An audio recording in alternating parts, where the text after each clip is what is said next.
السلام علیکم ناظرین، رسول اکرم صلی اللہ علیہ وسلم کی ولادت باسعادت۔ سامعین کرام، آپ صلی اللہ علیہ وسلم کی والدہ محترمہ کا نام آمنہ بنت وہب تھا۔ آپ صلی اللہ علیہ وسلم کے والد محترم جناب عبداللہ بن عبد المطلب آپ صلی اللہ علیہ وسلم کی پیدائش سے پہلے ہی وفات پا چکے تھے۔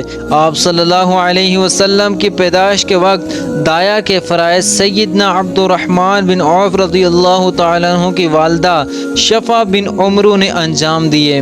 جب آپ صلی اللہ علیہ وسلم پیدا ہوئے تو آپ صلی اللہ علیہ وسلم کی والدہ نے خواب میں دیکھا کہ ان کے جسم سے ایک ایسا نور نکلا ہے جس سے ملک شام کے محلات روشن ہو گئے ہیں۔ سبحان اللہ۔ سامعین کرام، آپ صلی اللہ علیہ وسلم کی ولادت کے بعد آپ صلی اللہ علیہ وسلم کی والدہ نے جناب عبد المطلب کو ان کے پوتے کی خوشخبری بھجوائی تو وہ بہت زیادہ خوش ہوئے اور آپ صلی اللہ علیہ وسلم کو اٹھا کر خانہ کعبہ میں لے گئے اور اللہ تعالیٰ کا بے حد شکر ادا کیا اور آپ صلی اللہ علیہ وسلم کے بارے میں اللہ تعالیٰ سے خوب دعائیں کی اور آپ صلی اللہ علیہ وسلم کا نام آپ نے محمد صلی اللہ علیہ وسلم رکھا، اس امید پر کہ آپ صلی اللہ علیہ وسلم کی تعریف کی جائے۔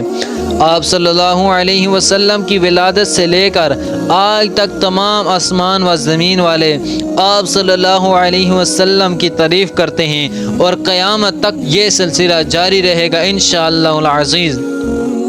سامعین کرام، جناب عبد المطلب نے آپ صلی اللہ علیہ وسلم کی پیدائش کے 7ویں دن عرب کے دستور کے مطابق آپ صلی اللہ علیہ وسلم کا عقیقہ کیا اور عقیقہ کی دعوت میں قبیلے والوں کو مدعو کیا۔ دعوت میں شریک ہونے والوں نے حضرت عبد المطلب کے پوتے کے نام کے بارے میں پوچھا تو جناب عبد المطلب نے جواب دیا کہ میں نے ان کا نام محمد صلی اللہ علیہ وسلم رکھا ہے اور مجھے ہر طرف سے اس نام کی گونج سنائی دے رہی ہے۔ سبحان اللہ۔ اللہ ہمیں بھی آقا کی محبت عطا فرمائے۔ سبحان اللہ۔ رسول کریم صلی اللہ علیہ وسلم کی رضا دودھ پلانے کے حالات اگلی ویڈیو میں اپلوڈ کی جائے گی۔ اللہ سے دعائیں ہمیں حضور کی محبت عطا فرمائے، آمین۔